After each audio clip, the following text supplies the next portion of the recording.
क्या आपके बच्चे को ऑटिज़्म है और आप वरीड हैं कि वो हैंड क्लैपिंग बहुत करता है? हेलो फ्रेंड्स, मेरा नाम डॉक्टर आकांक्षा है, मैं चाइल्ड और एडोलेसेंट साइकियाट्रिस्ट हूँ। आज हम बात करेंगे ऑटिज़्म के वो बच्चे जिनमें हैंड फ्लैपिंग एक डिस्टर्बिंग सिम्पटम रहता है पेरेंट्स के लिए। हैंड फ्लैपिंग आप अक्सर देखते हैं कि जब बच्चा बहुत ज़्यादा एक्साइटेड है, आप उसे किसी फंक्शन में लेके गए, बर्थडे पार्टी में लेके गए, तो अचानक से वो जंपिंग और हैंड फ्लैपिंग करना शुरू कर देता है। वहीं दूसरी ओर कई बार आप उसे पढ़ा रहे हैं और थोड़ी देर में वो उठ रहा है और हैंड क्लैपिंग और जंपिंग शुरू कर दे रहा है। जब भी पेरेंट्स इस तरह के बिहेवियर्स देखते हैं तो वो बहुत इरिटेट हो जाते हैं, परेशान हो जाते हैं, या बच्चे को डांटते हैं या उसे वो सब स्टॉप करने के लिए बहुत जोर से बोलते हैं। इसका रिजल्ट क्या रहता है? जितनी देर उसे वो बिहेवियर करना होता है वो उसे जैसे कैसे कंप्लीट करता है और फिर वापस जो उसकी मेन एक्टिविटी है उसमें आ जाता है। तो आज हम लोग ये समझेंगे कि हैंड फ्लैपिंग बच्चे करते क्यों हैं। एक चीज समझिए, आप देखेंगे हैंड फ्लैपिंग या फिस्ट टाइटनिंग और जंपिंग एक्टिविटीज बच्चे अक्सर करते हैं। हमें ये समझना है कि बच्चे को एक मूवमेंट चाहिए सेल्फ रेगुलेट करने के लिए। तो ये एक डेफिसिट रहता है वेस्टिबुलर सिस्टम का, जिसकी वजह से बच्चे मूवमेंट सीख करते हैं सेंसरी इनपुट्स जो ब्रेन में आ रहे हैं उन्हें करेक्ट करने के लिए। अब क्यों समझना जरूरी है कि ये बिहेवियर क्या पर्पस सर्व कर रहा है? बिकॉज बच्चे को ये बिहेवियर हेल्प कर रहा है। हम अपनी तरफ से इसे एम्बैरेसिंग समझ रहे हैं पर बच्चे के लिए ये इम्पोर्टेंट है। तो जब तक हम उसे सेल्फ रेगुलेशन के कोई हेल्दी तरीके नहीं बता पाए तब तक ये बिहेवियर तो उसका फ्रेंड ही है, उसे मदद कर रहा है। अगर आप इसे बंद कर देंगे तो वो किसी और सेल्फ रेगुलेशन के बिहेवियर में इंडल्ज हो जाएगा। वो हो सकता है ऑडिटरी स्टिमिंग करने लग पड़े, वो हो सकता है खुद सेल्फ टॉक में चला जाए अगर आप इस बिहेवियर को बंद करें। चलिए, अब हम बात करेंगे घर पे आप क्या-क्या एक्टिविटीज करा सकते हैं जिससे ये वाला जो फ्लैपिंग का बिहेवियर है ये कम हो।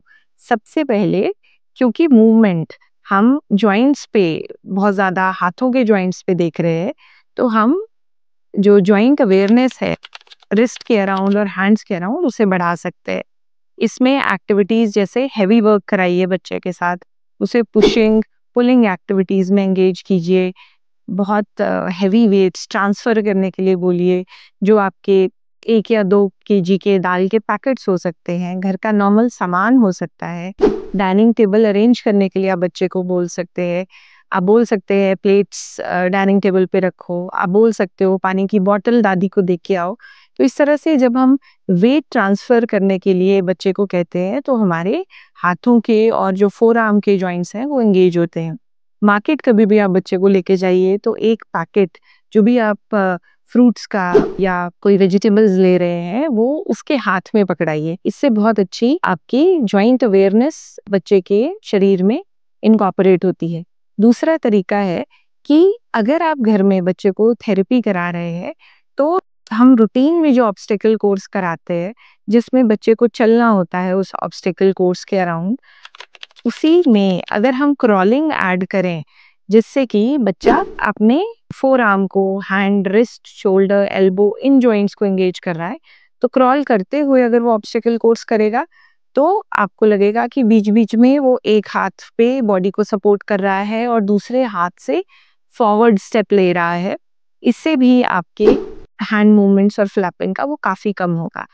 तीसरी एक्टिविटी जो है वो डो नीडिंग हो सकती है, जिसमें आप बच्चे को डो को नॉर्मल जो आटा है उसे घर में गूंदने के लिए दे सकते हैं। इससे क्या फायदा मिलेगा?